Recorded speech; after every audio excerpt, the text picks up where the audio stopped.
เป็นการสอบถามหรือสัมภาษณ์สอบอารมณ์ซะมากกว่ามื้อนี้เนาะโดยเฉพาะยายคอม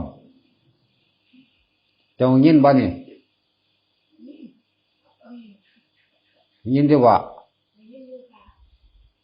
มันผู้ใดเว้าแทนครับผมบ่ได้ถามเจ้าเด้เจ้าบ่ได้รู้จักจังปานนี้แต่ว่าดีอยู่มาน้ำหมู่เพื่อเขาเอิ้นชื่อมาโอ้มาอยู่เอามันไป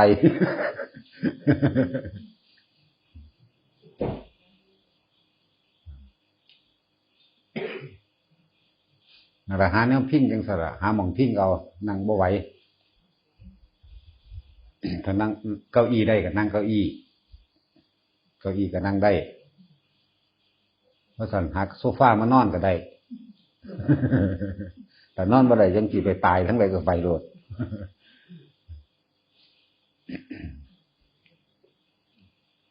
ถามเพื่อความเข้าใจของแต่ละคนยายนี่เจ้าเข้าใจหรือยังคำว่าบุญนี่ผู้ใดเอาให้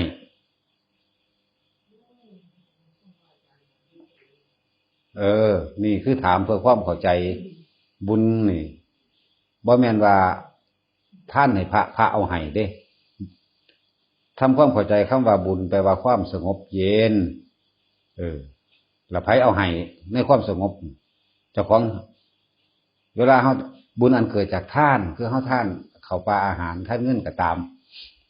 เนี่ยเวลามันเกิดความสงบพระเอาให้บ่หรือเจ้าของเป็นเองเอาก็จังซั่นตัวนี่แหละจังว่าให้พวกเจ้าเข้าใจมันลึกซึ้งทำความเข้าใจกับเจ้าของให้มันเป็นสติสังเกตเจ้าของสังเกตจิตเจ้าของบุญเนี่ยเกิดจากผู้ให้ไม่ใช่ผู้รับเด้อถ้าเฮาทานไปแล้ว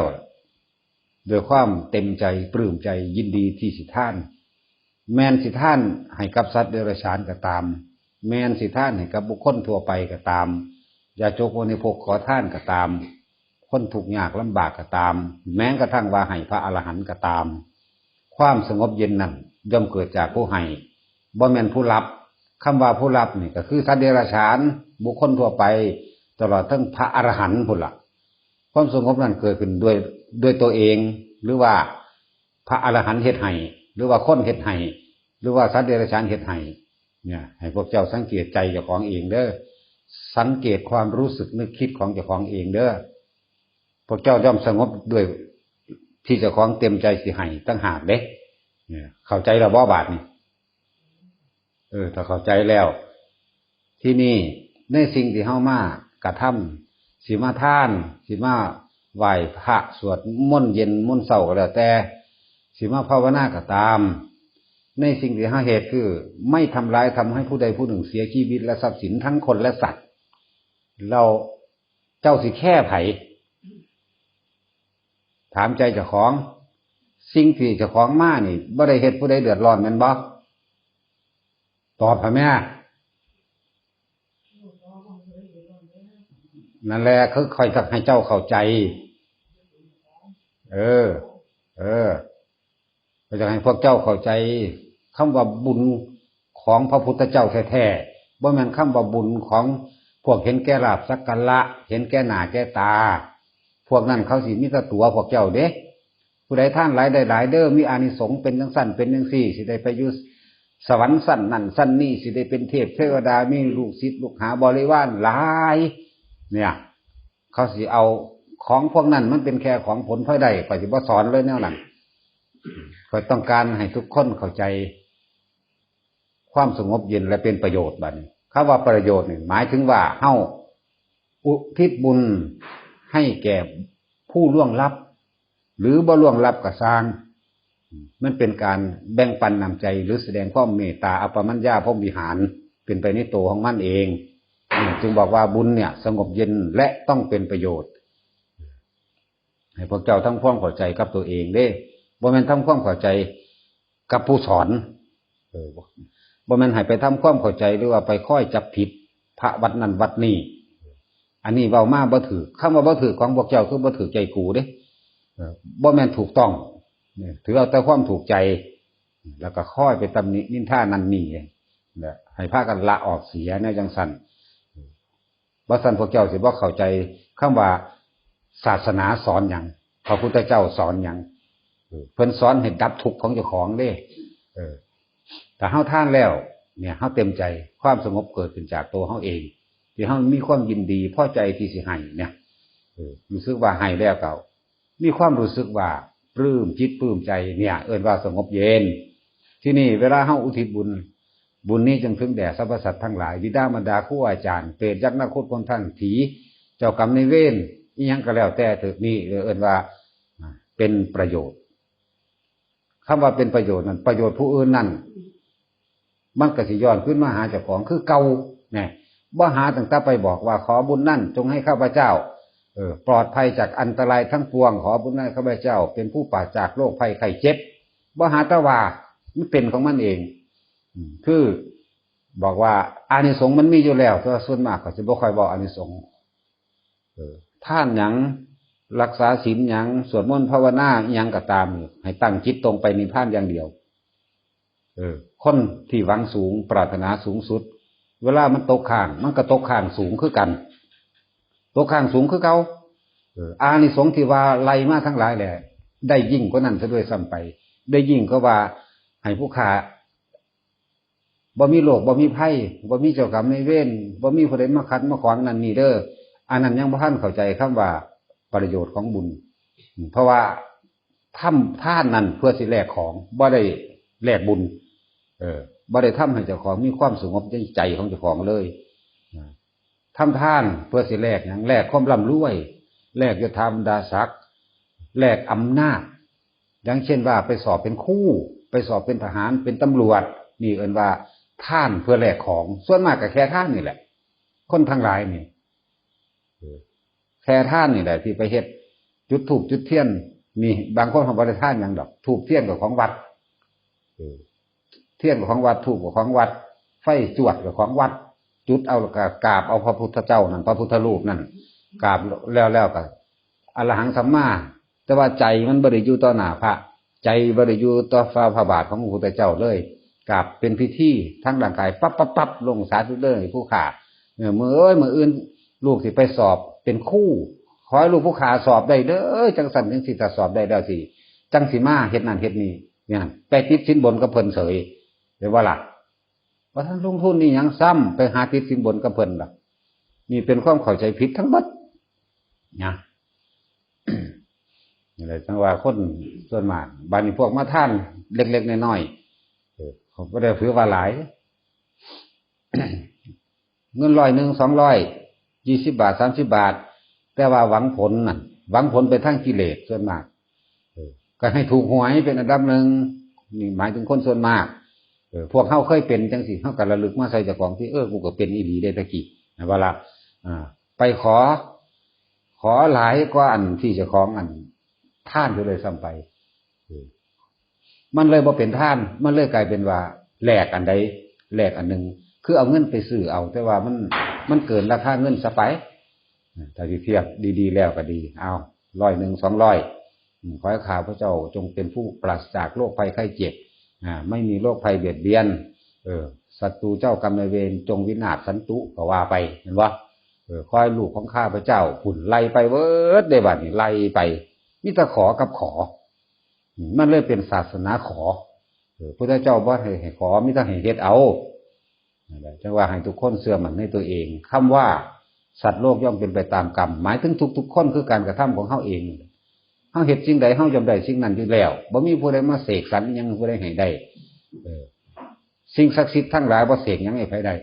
เฮาเข้าใจเพราะว่าเฮาบ่เข้าใจคำว่าศักดิ์สิทธิ์ศักดิ์สิทธิ์นี่แปลว่าสำเร็จเพิ่น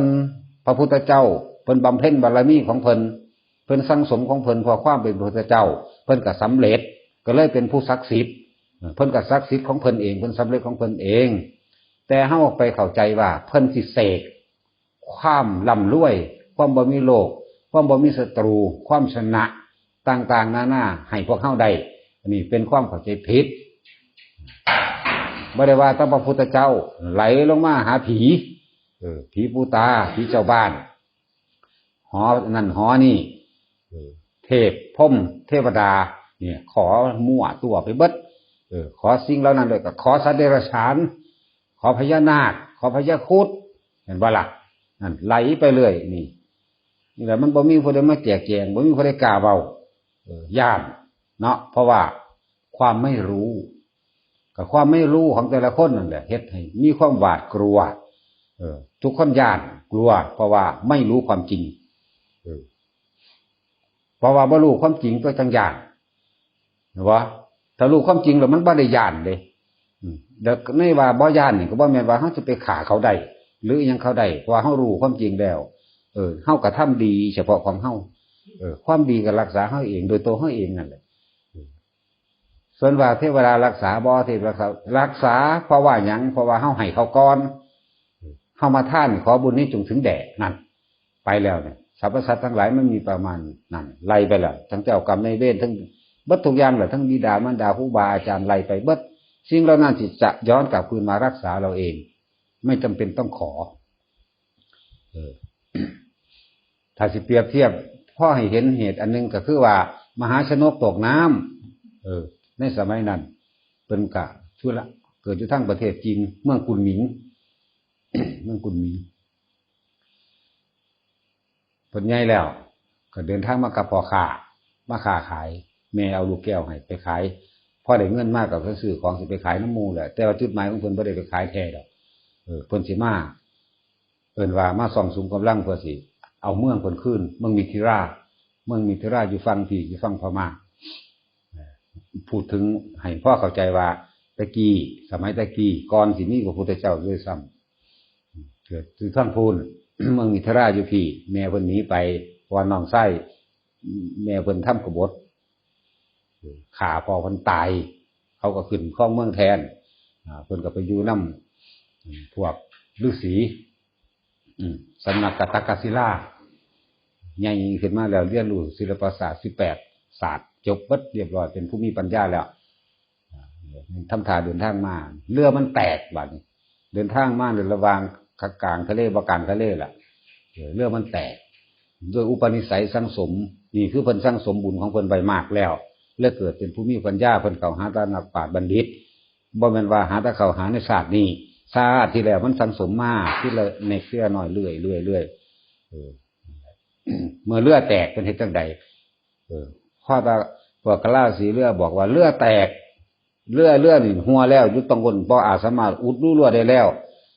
พวกพ่อค้าทั้งหลาย500ในเรือนั่นห้องโฮ่คนที่นับถือสิ่งใดคนที่นับถือผีก็เอิ้นให้ผีมาซอยโอ้ยซอยแน่ปู่ตาซอยแน่เทพเจ้าอันนั้นเทพเจ้าอันนี้หลายซอยแน่เจ้าแม่เจ้าพ่อซอยแน่ผู้ใดถือพวกงัวพวกควายสิงสารสัตว์ก็เอิ้นหาเด้ส่วนพระมหาชนกบ่เป็นจังซั่นรู้เบิ่งแล้วโหตายแล้วคือบ่มีทางรอดแน่นั่นเพิ่นเฮ็ดจังใดบ่ได้เพิ่นฟ้าวไปกินข้าวคำบักใหญ่กินข้าวจนเบิดอิ่มแล้วซัดน้ำลงไปพร้อมกินน้ำแล้วแล่นไปเอาตะกี้มันมีแล้วน่ะมันก๊าซนั่นมันมีแล้วเอาน้ำมันก๊าซได้กระปีบนั่นแหละมาเทรถตู้ของเจ้าของเมื่อเทรถตู้ของเจ้าของแล้วเทใส่ผ้าห่ม2ผืนเทแล้วก็บาดผ้าห่มเป็นคือข้อเสื่อนี่รู้จักบ่คิดออกบ่ปาดผ้าห่มเป็นคือข้อเสื่อใส่แล้วหาแนวมัดไว้แล้วก็เทใส่อีกผืนนึงม้วนใส่ตัวเจ้าของไว้อีกทบนึงพุ่นน่ะ2ทบพุ่นแล้วก็หามันไม่แผ่นกระดานมาไม่แผ่นกระดานมาเลือกก็จมลงมันพวกปลาฉลามทั้งหลายมันได้กินเงาคนมันก็ลงมามันก็มาหากัดกินพวกนี้ส่วนเพิ่นก็กะระยะขึ้นเป็นเสากระโดงเรือใบใหญ่พ่อตะกะวิทย์โดดข้ามพวกนี้ได้แล้ววะเนี่ยก็โดดไปเลยก็โดดข้ามไปได้ปึ๊บนั่นแหละกับข้ามมั่งบ่ข้ามมั่งแต่ว่าด้วยความที่ว่ามันเหม็นน้ำมันแบบว่าป่านี่เลยบ่มาไก่เพิ่นมันบ่มากัดเพิ่นส่วนฉลามทั้งหลายก็กินพวกนั้นแล้วพวกขอร้องอ่อนวอนสิ่งศักดิ์สิทธิ์ทั้งหลายที่มาซอยตะของบ่ได้ซอยตัวเองเด้ให้ผู้อื่นผุดมาซอยส่วนเพิ่นโดดข้ามไปแล้วผุดลอยน้ำไปถึง7 มื้ออาหารเบิดลิตรตี้เมื่อยบัดนี้พอจะฟื้นโตขึ้นพอดีฟื้นโตกลางคืนฟื้นโตขึ้น เรือเบิ่งแล้วก็เห็นพระจันทร์วันเพ็ญเต็มดวงสมาทานศีล8ด้วยตัวเองได้วันนี้เนี่ยเห็นบ่ล่ะตะกี้พระท่านเลยมีพระพุทธพระธรรมพระสงฆ์เกิดขึ้นดอกแต่ว่าเขาเจ้าทั้งสมไว้โดยเขาเจ้าเองสมาทานศีล8เนี่ยข้าพเจ้าขอตั้งจิตเจตนาในการรักษาศีล8นับตั้งแต่แบบนี้เป็นต้นไปเนี่ยตราบว่าชีวิตจะหาไม่นี่เพิ่นไปยังสั่นได้ทีแรกตราบว่าชีวิตเพราะว่าเพิ่นกะว่าตายแน่นอนแต่ว่าก่อนกูสิตายกูต้องมีความเพียรซะก่อนแม้นฟังนั้นสิบ่เห็นก็สร้างขึ้นซะว่าบ่ได้เสียศาสตร์เกิดมาเป็นคนบ่ได้อับจนด้วยปัญญาคนทั้งหลายความเพียรนี่โบราณกาลเพิ่นว่าบ่ได้สูญเปล่าดอกหน้าย่อมเกิดปัญญาเป็นที่แน่แท้เนี่ยสมทานศีล8เมื่อสมทานศีล8เมื่อยบัดนี้ล้างปากก่อนเด้เอาน้ำเข้มนั่นแหละบ้วนสีฝุ่นสีผีบ้วนออกปากเมื่อยก็รับม้อยไปอีกเที่ยนึงอำนาจของบุญของเพิ่นเองเห็นป่ะอำนาจของเพิ่นที่บุญบารมีของคนดีซะอย่างเทวดาที่รักษานานน้ำแถวนั้นเกิดความห่อนใหม่อยู่บ่ได้นั่งก็บ่ได้อาสนะแข็งเกินไปนั่งบ่ได้เล่าไปก็คัดน้ำน้ำโตเงื่อหักแหละเงื่อขี้ใจแหละก็ออกไปเป็นอย่างน้อนี่เลยขึ้นไปสู้ที่สูงขึ้นไปสู้ที่สูงมองเบิ่งหลังเห็นมหาชนกร้อยน้ำทุบป่องอยู่นั่นแหละก็เลยพุ่งเข้าไปไกลๆเลยทำความสะกิดคือปุ๊กบอกว่ามาบุรุษผู้โง่เขาเนี่ยท่านจะมาลอยน้ำตรงนี้ทั้งที่ไม่เห็นฝั่งจะตายเสียเปล่าเนี่ยเราก็ยินเสียงเราก็ยินเสียงแล้วก็เงยหน้าเมื่อกี้นี่ว่าอะไรบุรุษผู้โง่เขาท่านจะมาทำลอยน้ำอยู่ตรงนี้ฝั่งก็ไม่มีท่านจะตายเสียเปล่าความขึ้นชื่อว่าความเพียรไม่มีทางสูญเปล่าก็แล้วกันเถียงเทวดาว่าอย่างน้อยๆข้าพเจ้าก็เห็นท่านในวันนี้นั่นเห็นว่าไม่ได้โอดโอยผู้ใดมานั่นเด้ ท่านคิดว่าท่านจะรอดไปหรือถ้าอย่างนั้นถ้าบุคคลบ่ท่านได้ตายถ้าบุคคลทั้งยังไม่ได้ตายนี่จะไม่มีความเพียรนั่นน่ะบุคคลผู้นั้นมันกับเหมือนกับฆ่าตัวตายตัวเราเองถึงจะไม่มองเห็นฝั่งก็ตามเห็นในความหวังที่จะมีชีวิตอยู่ก็ยังมีกูจึงมีความเพียรมาถึงทุกวันนี้จงไปเสียเถิดนางคนพาลนะไล่หนีเสยได้ไล่เทวดาหนีได้นางคนพาลนะเป็นขนาดนั้นเด้ง้ออยู่บ่เจ้าว่าต่างกันบ่กับพวกโอ้ยซอยในเทวดาอินพรหมเนี่ยเทวดาร้อยเครื่องฝ่าคักๆได้จงไปเสียเถิดนางคนพาลจงไปที่จากที่นี่นะธรรมดาบอกแหละเรียกว่าความเพียรมันทำให้เกิดปัญญาและความมันเกิดความกล้าแต่ในความเพียรทั้งหลายบ่มีการสูญเสียก็แล้วกันย่อมได้สิ่งหนึ่งเกิดขึ้นแม้ว่าจะตายแต่ไม่ตายด้วยความสูญเปล่านี่เป็นบามาชนกว่า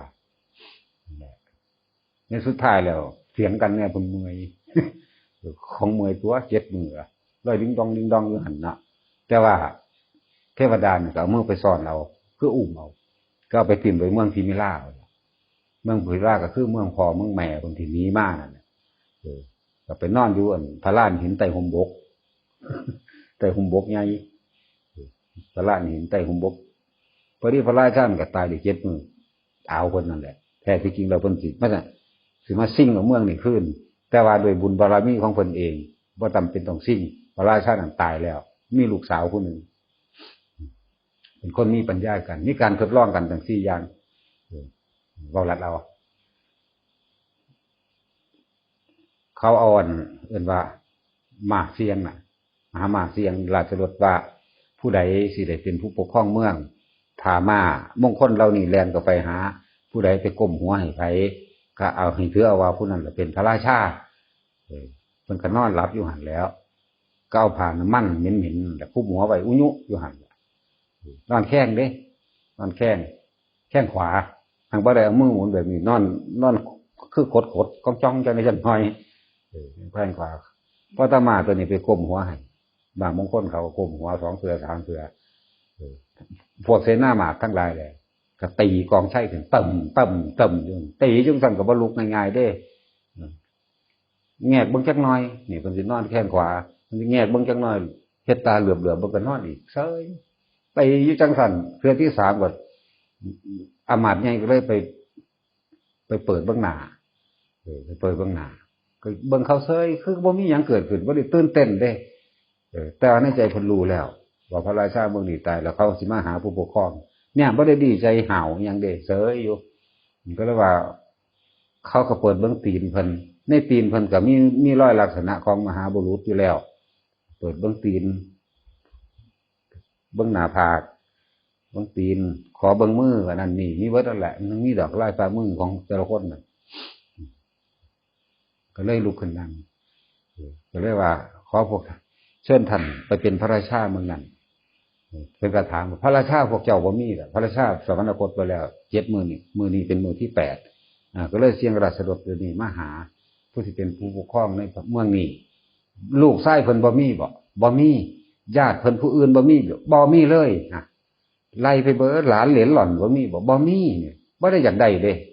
บ่มีแต่ลูกสาวผู้เดียวเดี๋ยวขึ้นสาวเอาสตรีมาเป็นผู้ปกครองเมืองมันจะย่อมเป็นที่ปรารถนาของเมืองอื่นและการรังแกอีกอย่างผู้ยิ่งตัดสินอีหยังคือโลเล่บ่เอาขอเชิญท่านมันก็ลุกขึ้นเหยียดแข้งเหยียดขานั่นเบิ่งแล้วหลายอะไรอย่างนั่นแหละก็สั่นสิเป็นไห้ตั้งขึ้นรถไปเด้ขึ้นรถม้านั่นแหละไปฮอดอันผู้ยิ่งนั่นผู้สาวเพิ่นนั่นน่ะบ่ทันเคยเห็นกันดอกก็ทดลองกันล่ะทดลองว่าอ้าวคนป่าเถื่อนอันมาจากจังใดคือว่ามาทำโค้งเคารพเล่านี่จากว่าเป็นราชธิดาของพระราชาเมืองนี้ก็บอกโอ้หญิงแพทย์สยามมันด่าเลยเด้บ่ได้ว่าสิไปง้อเฝ้าแลนไปเอาอกเอาใจดิโอ้หญิงแพทย์สยามน่ะบ่ประมาณกำลังของตนเป็นผู้มีปัญญาหน่อยจังซั่นสิมาเทียบหยังกับเล่าน่ะผ่านแล้วข้อนึงอยากว่าคือเพิ่นทดลองกันมาแล้วล่ะพวกเสนาอำมาตย์ทั้งหลายแหล่ผู้ใดสิได้เป็นผู้ครองคือปัญญาเด็กก็สู่นั่งอันนี้บ่ได้ลืมซื้อเหล้าสรุปเอาว่าเป็นนั่งพิมพ์ผ้านั่นแหละลืมซื้อเพิ่นในอาสาสนั่นบ่แม่นศาสตร์นี้ทดลองกันถึง4อย่างนั่นน่ะเดี๋ยวเขาเจ้าบ่ได้ฟ้าวบ่ได้หาวอีหยังนะทุกสิ่งทุกอย่างสำเร็จได้ด้วยบุญบ่ล่ะเพราะว่าความบ่รู้ของพวกเฮานั่นเองพวกเฮาจึงมีความย้านหวาดกลัวไปเบิดทุกอันทุกอย่างที่ย้านด้วยความไม่รู้ย้านหยังย้านบ่อยู่ดีมีสุขย้านบ่รวยย้านลูกเต้าเล่าหลานบ่ได้เป็นใหญ่เป็นโตเป็นเจ้าคนในคนทั้งหลายแหล่ที่พากันแล่นเข้าไปหาบวงสรวงนั่นนี่ไปขอผีไปขอสิ่งศักดิ์สิทธิ์ทั้งหลายให้เขาดลบันดาลเพื่อให้สำเร็จโดยตัณหาของเจ้าของเองอยากเป็นครูไปสอบครูอยากเป็นพยาบาลอยากเป็นทหารอยากเป็นตำรวจก็ไปหาดลบันดาลขอเอานี่คือความผิดเรื่องบัติที่หลายๆคนบ่เข้าใจข้าว่าสัตว์โลกเป็นไปตามกรรมนี่จากฟังต่ออยู่บอกหมองมันจบอย่าเสียนโอ้ยอันทดลองกันที่แรกนั่นน่ะยิงแค่สยางอย่างนี้คือชนะแล้วอยากว่าเป็นชนะเพิ่นก็ไปอาบน้ำล้างตัวเรียบร้อยแล้วพอดีเป็นเวลาเสวยก็เลยว่าให้กระท่าใช้พวกนั้นถือผ้าเข่ามาถวายเฮาเดี๋ยวนี้เล่ากันยางไปฟาดขึ้นเลยขึ้นสว่าแพทย์ยากเร็วซ้ำตำซาแล้วยังทำขั้วบ่เป็นอีกคุณนะด่าเขาเสยเห็นไหมเป็นผู้ยิ่งอีหยังจังบ่มีความเป็นกุลสตรีนี่เราไปสั่งสอนเด้อันที่สองเข้าใจว่าล่ะต่อมากลับมาทดลองกันเรื่องว่า พระราชานี่มักเสด็จทั้งใดไปทั้งใดก็เลยถามว่าเป็นการถามปัญหากันดอกขุมท่องฝังอยู่ในข้าง4 ทิศถามแต่ปัญหานี่ผู้พ่อนี่จะบอกกับลูกสาวผู้อื่นบ่บอกว่ามันมีหยังอยู่หั่นนะก็เลยว่าทิศที่1ธรรมดาแล้วพระปัจเจกคุณสิมาทิศตะวันตกก็บ่รู้ว่าพ่อบอกว่ามีท่องอยู่หั่นอยู่นี่แต่ว่าก็บ่รู้โดยปัญหาขอให้ท่านเป็นผู้เฉลยเถิดเรื่องพระอาทิตย์ขึ้นทางใดพวกเสนามาทั้งหลายบ่ได้เข้าใจสี่ไปทางตะวันออกเพิ่นก็เลยว่าหมายถึงว่าพระปัจเจกพุทธเจ้ามาทางใดโอ้มาทางนั้นลงหม่องใดแต่ว่าลงหม่องนี้ขุดลงก็ไปเจอท่องฝังอยู่ในหันอีหลีนะอันนี้ก็ทับหัวอยู่คำว่าทับหัวอยู่นั่นยังล่ะหม่องนอนหม่องสองว่าพ่อบอกว่าทับหัวอยู่ก็บ่เข้าใจอีกก็เลยไปลื้อยังออกต่างๆกันหน้าแล้วก็ขุดลงไปหม่องนอนที่3ก็ว่าเวลา สร้างอีกบางนึงว่าอยู่คอกสร้างแต่ว่าเป็นสร้างตัวใดสร้างมงคลเพิ่นขึ้นสร้างอยู่หม่องใดตามธรรมดาแล้วสร้างอยู่คอกเนาะเวลาสิขึ้นอยู่หม่องใดแล้วก็บอกว่าสร้างนั้นยกขาใดให้พระราชาขึ้นสร้างยกขาซ้ายแต่ว่าขาขวาเป็นผู้เหยียบอยู่ขุดลงหม่องขาขวานั่นแล้วว่าล่ะอย่างนั้นที่นี่อันสุดท้ายว่าเวลาตะเว้นตกทางใดคือเพิ่นละบาทแล้วสันแล้วเวลาเพิ่นไปเหาะไปทางทิศตะวันออกเข้าใจว่าล่ะนั่นแหละมันเป็นเรื่องสั้นเรียกว่าตะเว้นออกทางใดออกหม่องใดหมายถึงพระปัจเจกเวลาสันเข้าแล้วเรียบร้อยแล้วให้พรแล้วเอวังโหตุเท่านั้นพรเพิ่นก็เรียกว่ายืนอยู่นี่แล้วก็ไปพุ่นก็ให้พุทธลงหม่องนี้ก็ได้ขุมทองทั้ง4เข้ามาจบล่ะง่ายๆนี่คือผู้มีปัญญาเขาจะบ่ได้ตกอยู่ใต้อำนาจแห่งตัณหาจักบ่ได้ตกอยู่ใต้อำนาจของราคะบ่ได้ตกใต้อำนาจของความใคร่บ่ได้แสวงหาสิ่งเหล่านี้ในสุดท้ายแล้วก็เว้าเรื่องเล่าให้กันฟังทั้งเบิดนั่นแหละแท้ที่ไหนได้ครับพระราชาเพิ่นก็เอาเพิ่นน้องพ่อเพิ่นอันนี้ก็เอาลูกเอาแหละจักว่าล่ะ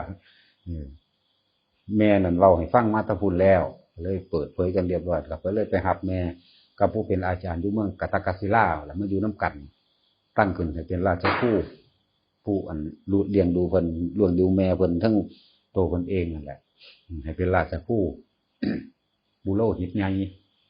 นอกนั้นก็แต่งเป็นธรรมดาบ่โยกย้ายผู้ใดอีกเมื่อสิแต่งงานวันที่4ว่าได้จบมันสิแต่งงานตามธรรมดาแล้วผู้ชายก็ต้องไปย่างไปเอาแขนให้เขาแม่นบ่แต่ว่าเราบ่ไปเด้เราบ่ได้ไปเด้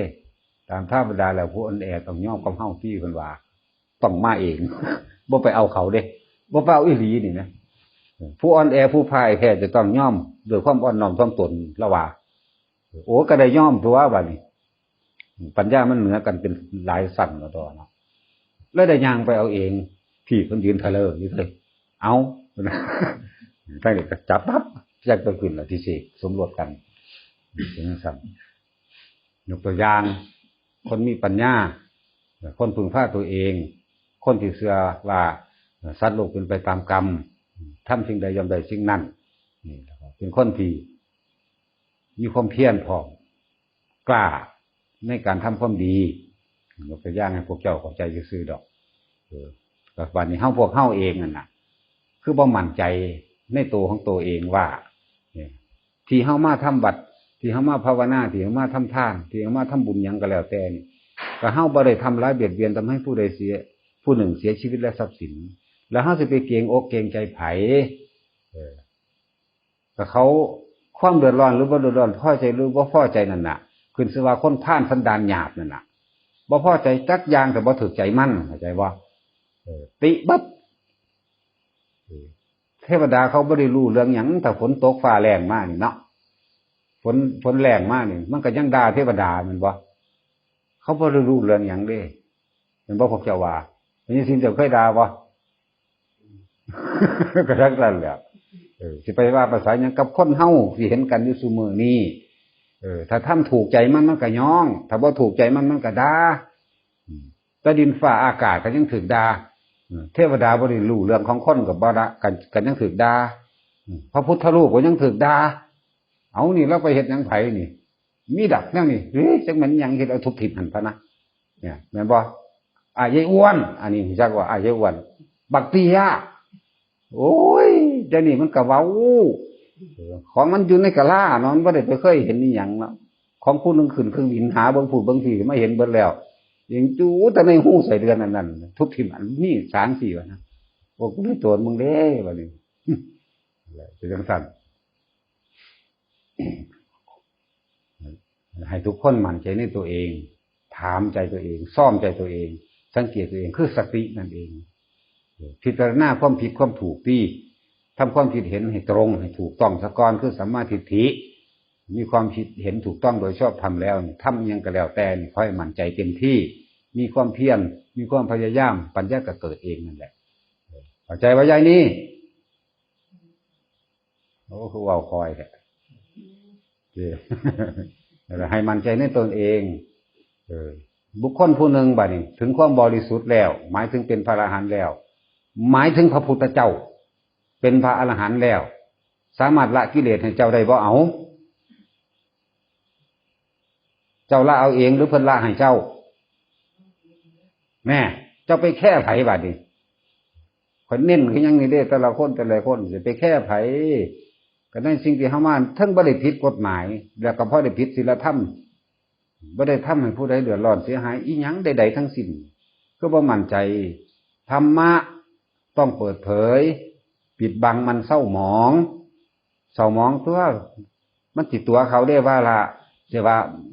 มาวัดอันปาตาดเข่งยังสิกะเห็นบ่กล้าเปิดเผยเจ้าของเด้นั่นนี่ไปเด้คือบ่ขึ้นมาด้วยความสง่าผ่าเผยด้วยลำพังตนเองโลดเจ้าผู้อื่นมายืนยันตัดสินว่าเจ้าของเป็นคนดีคนเลวบ่แล้วจังว่าให้มั่นใจในตัวเองเพราะว่าเจ้าของเนี่ยใกล้ตายแล้วยังบ่ทันได้เป็นตัวของตัวเองอยู่ไปแค่ปากคนไปสนสายตาผู้อื่นเสียว่าเขาเว้ามานี่วันไหวโลดยันถ้าเขาบ่ว่าเจ้าของดีเบิ่งดูหั่นแต่ของเลวแท้ๆยังว่าจักให้คนว่าดีอยู่เกรงใจเขาทุกคนแม่นเบิดตะกี้ก็เป็นถ้าผู้ใดสิตำหนิว่ามาวัดนี่โอ้ยอย่าไปทำงานเลิศนั่นล่ะมูบเอ้ยลี่ลงมามูบลงมาเบิ่งรู้เป็นเรื่องที่เจ้าของสิเฮ็ดให้เจ้าของพ้นทุกข์แท้ๆยังย่านผู้อื่นอยู่เป็นตะงึดปานว่าเขาละกิเลสให้เจ้าของได้นั่นแหละให้เข้าใจว่านี่ทำความเข้าใจมันลึกซึ้งกับเจ้าของนั่นแหละให้มันถึงหยังถึงความเป็นจริงที่เจ้าของเป็นมาผ่านมากูเป็นจังซั่นอีหลีกูเป็นคือเพิ่นว่าเบิดถ้ามันจริงเด้ถ้ามันบ่จริงก็คือมันบ่จริงกูบ่ได้เป็นจังซั่นเด้ล่ะกูมาแบบกูบ่ได้แค่ไผเด้ล่ะก็ว่าไปที่ผู้บ่แค่แม่นบ่ล่ะเจ้าของเป็นจังซั่นโอ้ยตะกี้กูบ่ฮู้จักคักเนาะนี่ขนาดเฮ็ดหน้ากูก็เฮ็ดกูกินเองผู้ใดพวกเขาว่าบ่ได้มาเฮ็ดหน้าให้กูเด้ขนาดไปจ้างมันแท้ๆมีผู้อื่นขึ้นอีกให้10 บาท150เขาไปจ้างจะไปใส่เงินเขาไว้แล้วยามแรกยามมาเช้ามาผู้อื่นไปให้160เขายังเอาขึ้น150มาขึ้นเจ้าซ้ำแม่นบ่เป็นซั่นอีหลีนั่นแหละคนน่ะจังว่าจะไปสนในสิ่งที่เฮาทำนี่เทิงบ่ได้ผิดศีลธรรมเทิงบ่ได้ผิดกฎหมายพร้อมให้มั่นใจเจ้าของเองบุญแปลว่าหยังความสงบเย็นไผเป็นผู้ให้พวกเขาตินั่นบ่หรือพวกเขาย่องบ่ความสงบเย็นเกิดจากไผใช่มั้ยเกิดจากเจ้าของเองซึ่งเฮาเต็มใจที่สิมาทานบุญอันเกิดจากกายให้ทานขอให้สงบเย็นนั่นแล้วก็ขอให้เป็นประโยชน์ต่อไปประโยชน์นั่นเป็นประโยชน์ ประโยชน์ปรโลกอุทิศให้บิดามารดามั่งญาติต่างๆผู้ตายไปมั่งเจ้ากรรมนายเวรมั่งสัตว์ทั้งหลายที่เฮาเคยกินเคยฆ่าเขามั่งเนี่ยให้ถึงคือแก้ไขตนเองบัดแก้ไขนั่นแหละแก้ก็แก้เจ้าของเองล่ะกรรมเป็นสิ่งที่ผู้อื่นแก้บ่ได้เจ้าของนั่นแหละต้องแก้เองและกรรมมันในอดีตก็แก้บ่ได้คือกันที่เฮามาเฮ็ดนี่แก้ไปเหตุของมันมันก็หังสิคอยฝีค่อยคลายเองดอกผู้อื่นแก้ให้บ่ได้ดอกอยากให้เข้าใจบ่มีผู้ใดในโลกนี้แก้กรรมให้ผู้ใดได้พระพุทธเจ้าเพิ่นก็บอกไว้แล้ว4อย่างนี่บ่อาจสามารถทำให้กันได้กรรมเนี่ยเพิ่นเอาเป็นจุดใหญ่เลยไม่อาจสามารถแก้ให้กันได้เนี่ยปัญญาเนี่ยก็ไม่อาจสามารถให้กันได้ความสิวิไลหรือลดแห่งธรรมก็ไม่อาจสามารถทำให้กันได้บ่เข้าใจบ่บาดอย่างนี้กรรมคือการกระทำของเฮาเองดีและเลวเฮาต้องแก้เอาเองทำเอาเองเด้ผู้อื่นแก้บ่ได้ปัญญาเกิดจากการฝึกหัดด้วยความเพียรและพยายามในความเพียรพยายามทั้งหลายนั่นแหละเฮ็ดให้เฮารู้ความผิดและความถูกเฮาก็แก้ไขขึ้นมาแล้วก็เป็นไปในเฉพาะทางถูกอย่างเดียวบัดนี้ถูกก็คือถูกไม่เบียดเบียนทำร้ายทำให้ผู้ใดผู้หนึ่งเสียชีวิตและทรัพย์สินซะก่อนต่อมาก็ถูกอย่างอื่นไปเรื่อยๆนั่นเองเป็นสัมมาทิฏฐิคือความคิดเห็นโดยถูกต้องมรรคทั้ง7เป็นแต่เพียงผู้เดินตามจนฮอดสัมมาสติและสัมมาสมาธิมันไปจังซั่น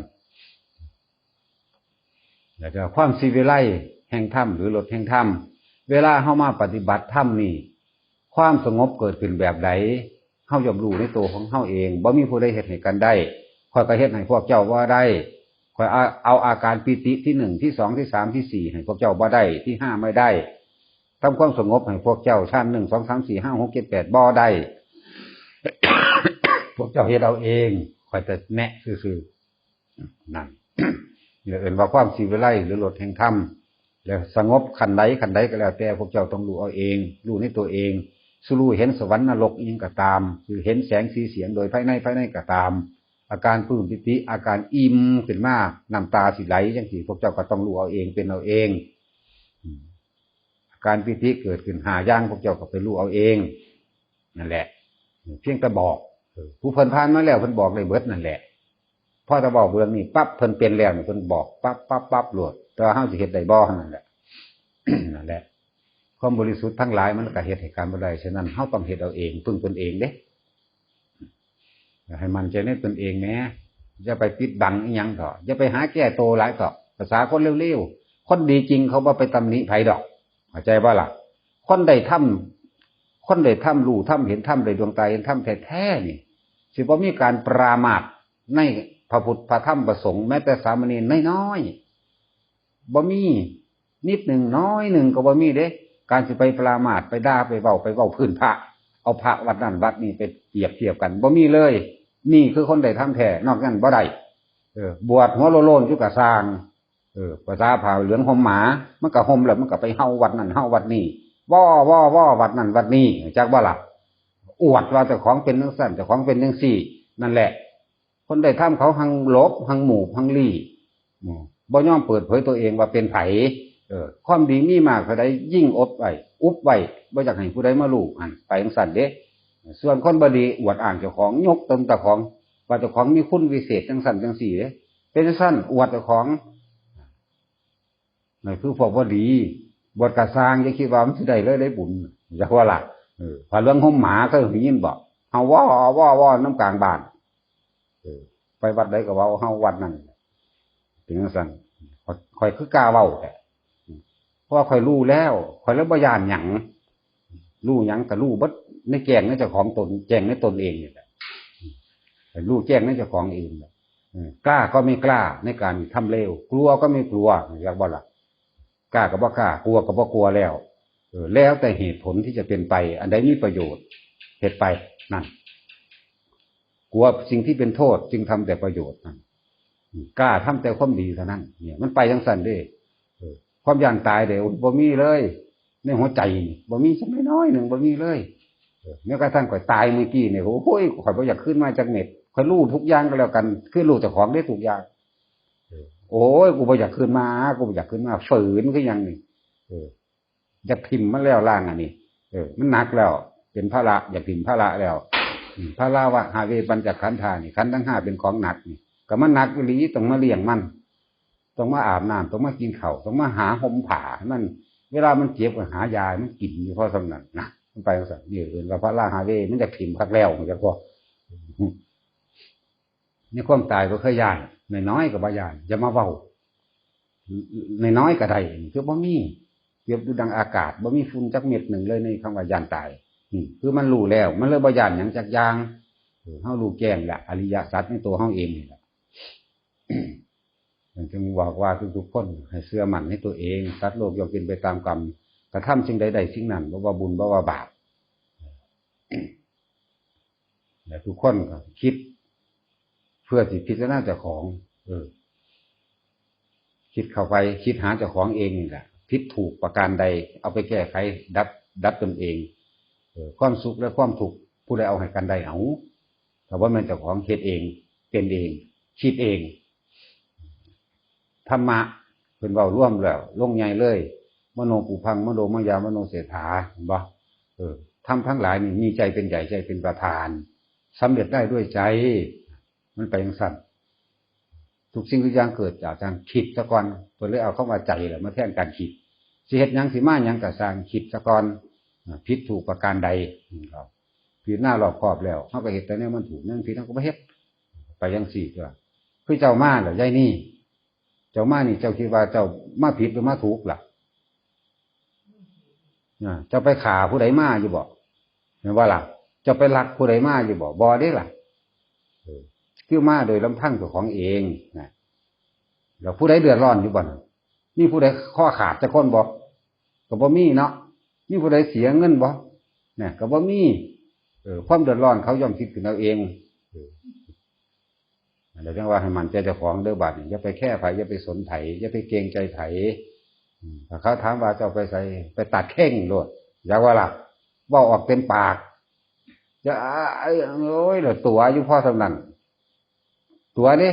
นั่นบ่มีความซื่อสัตย์กับเจ้าของเลยถ้าคนบ่มีความซื่อสัตย์กับเจ้าของมันจะไปเห็นธรรมได้จังไดนึกตัวผู้อื่นได้อยู่นะแล้วก็ตัวเจ้าของแหละที่กี่แต่ว่ามานั่นมานี่เว้าไปโลดเว้าแล้วก็แล้วไปตัวถ้าเว้าแล้วเขาสิขาดออกเครื่องนึงก็เว้าโลดไปหยังก็ดีเข้าใจบ่ล่ะว่าเจ้าของบ่ขาดมันบ่ได้ไปเบียดเบียนใครนะคำเว้านะบอกว่าให้มันใจตัวเองให้มารู้เอาเองไม่เห็นเอาเองผู้ใดก็สร้างจำไว้โลดบุคคลผู้เพิ่นได้ดวงตาเห็นธรรมแล้วเนี่ยหมูหมากาไก่เพิ่นก็บ่สาบแซงเพิ่นก็บ่ดูถูกเพิ่นก็บ่ประมาทมันสิว่าหยังกับพระสงฆ์องค์เน้นทั้งหลายตามธรรมดาพระเน้นบ่ได้แม่นเอาพระอรหันต์มาบวชเด้ถ้าอรหันต์แล้วบ่ต้องบวชมันก็ต้องมีผิดมีถูกเป็นธรรมดานี่คือเขาเจ้าได้ดวงตาเห็นธรรมเขาเจ้าผิดหน้าแล้วก็ลูกชาวบ้านลูกหลานของเฮาเองก็ซอยกันปกปักรักษาถ้าว่าใดทำผิดเหตุเกิดที่ไหนย่อมดับที่นั่นสมมุติว่าวัดนั้นเป็นจังซั่นกินเหล้าเมายากระดับเหตุอยู่วัดนั้นแล้วเจ้าอย่ากินอีกเด้อมันบ่แม่นถึงขั้นว่าปาราชิกบ่แม่นว่าไปทายหรือไปโฆษณาต้องให้โลกรู้คนเลวจังซั่นมันบ่แม่นเสียส่วนร่วมบ่ล่ะส่วนมากเป็นจังซั่นแหละเดี๋ยวนี้เป็นธรรมดานักข่าวก็หาข่าวหลายๆมาขายถ้ายิ่งพระดังเฮ็ดอีหยังขึ้นมาปึ๊บนี่รายการของเขาก็ดังได้เงินคนก็มักเนาะจะจริงหรือบ่จริงเด้อคนก็เลยไปในทางต่ำโลดนี่เป็นจังซี่แต่ว่าถ้าคนดีจริงๆแล้วน่ะบ่มีตำหนิไผดอกเขาสิตำหนิเฉพาะเจ้าของเองโอ้ยอันนี้มึงผิดพลาดไปแล้วอันนี้มึงคิดผิดได้นี่อันนี้มึงทำผิดได้นี่เนี่ยเขาจะแก้ไขเจ้าของเองนั่นแหละ ในที่สุดแล้วการละกิเลสไผละให้ไผได้ล่ะเจ้าของละเองเนาะเห็นว่าใจนี่เจ้าของละเองเด้นี่นั่นแหละเจ้าของเป็นผู้ละเองรู้เอาเองเห็นเอาเองถ้าผู้อื่นละให้กันได้เนี่ยพระพุทธเจ้าละให้แล้วเฮาบ่ฮอดพี่พุทธเจ้าละให้แล้วความเมตตาของเพิ่นน่ะบ่มีผู้ใดยังถึงก็แล้วกันหน้าคาดบ่ถึงก็แล้วกันหน้าคนผู้นี้สามารถตายแทนผู้อื่นก็ได้บ่แม่นธรรมดาเด้ผู้อื่นเพิ่นกล้าตายแทนผู้อื่นได้ก็สมัยเพิ่นเป็นพระโพธิสัตว์อยู่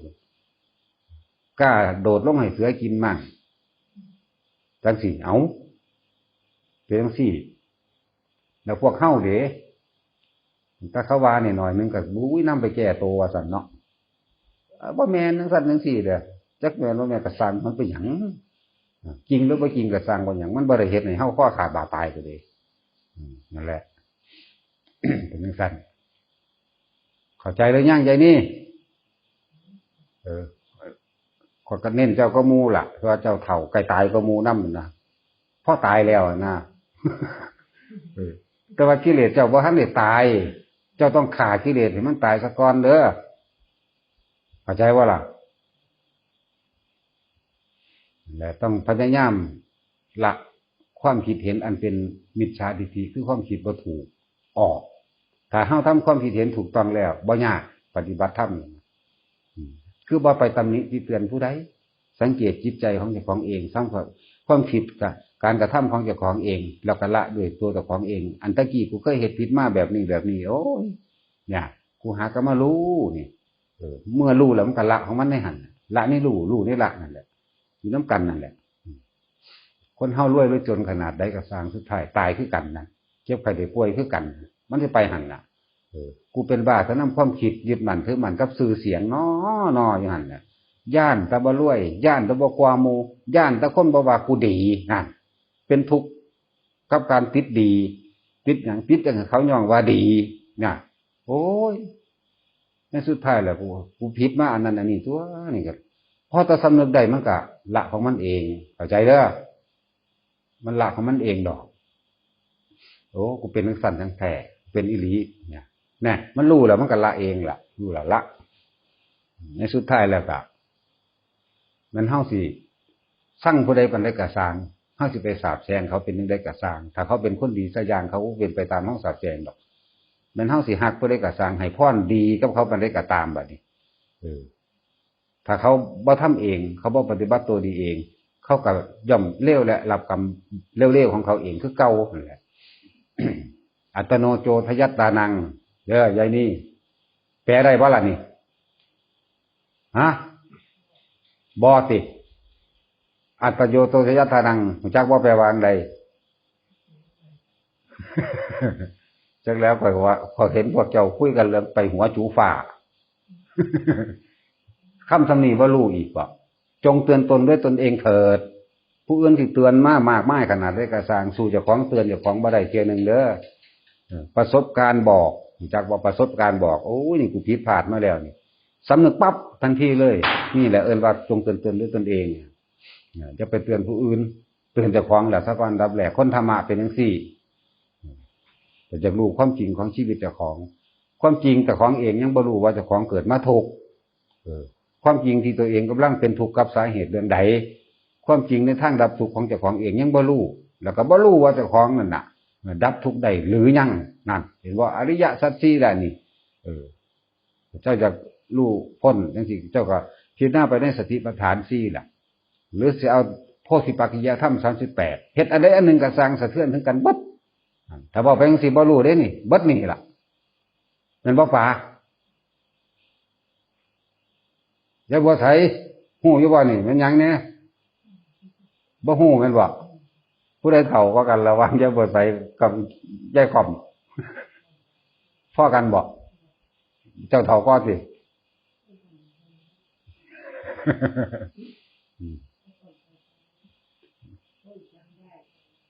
ติยายค่อมกับยายข่อยทำกันเด้นั่นน่ะเจ้าเฒ่ากว่าหมู่บ่โอ้ท่านพระท่านรู้จักหยังอยู่พอตายแล้วยังบ่รู้จักหยังอยู่ นั่นแหละเห็นบ่ล่ะรู้แจ้งแล้วบ่อริยสัจสี่เนาะทั้งสี่แล้วปฏิจจสมุปบาทรู้แล้วบ่เนี่ยความเป็นเช่นนั้นของมันเองขึ้นในตัวเฮาเองกายมันก็เป็นจังซี่นี่เองเรื่องว่าตถาตานี่กายมันก็เป็นของมันจังซี่เนาะแล้วกูสิไปฝืนไปบังคับให้มันบ่เฒ่าบ่แก่บ่เจ็บบ่ปวดได้จังไดนี่เป็นตถาตาหรือปฏิจจสมุปบาทของกายเวทนาก็คือกันความรู้สึกทั้งหลายจนเฮาปรารถนาสุขเนาะเฮายิ่งสุขไปเนี่ยก็เป็นตถาตาของเวทนาเป็นปฏิจจสมุปบาทของเวทนาจิตก็คือกันคือความคิดทั้งหลายแหละนี่ย่อมพุ่งไปถ้าว่ามีเครื่องระงับดับสักอย่างคือว่ามีธรรมเป็นเครื่องเบรกมันก็เป็นของมันจังซี่เนาะเวียนว่ายตายเกิดไปวัฏสังขารสังขารแปลว่าปรุงไปว่าแต่งเวียนไปในกิเลสวัฏกรรมวัฏและวิบากวัฏเวียนไปเรื่อยๆว่าหมุนวนไปตามวัฏสงสารไหลไปอย่างนี้นะแต่เฮารู้แจ้งอริยสัจที่เรียบร้อยแล้วหมุนเข้ามาสู่อวิชชาปัจจยสังขาราเฮากับพิจารณาความอยากของกูเนาะพาให้กูเกิดมันก็รู้เท่าทันในความอยากของมันก็ดับลงไปเป็นอาชีวิชายะตะเววะเทสะวิคะนิโรธาสังขารนิโรโธมันก็ไปของมันจังซั่นนี่พวกความเป็นตถาตาของมันนี่ปฏิจจสมุปบาท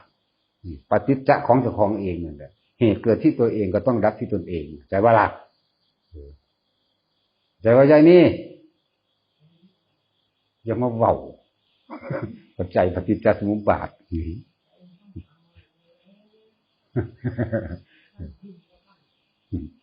มาคอยฟังมาเรื่อยๆเด้แล้วเจ้าสิคอยรู้ไปเองดอกไอ้รู้กับละอยู่นำกันรู้แต่ว่าความละได้นานหรือความละได้หน่อยมันคนละอันกันในขณะที่เฮารู้ปั๊บมันดับแล้วทุกข์นั่นแหละดับบ่แม่นอีหยังดอก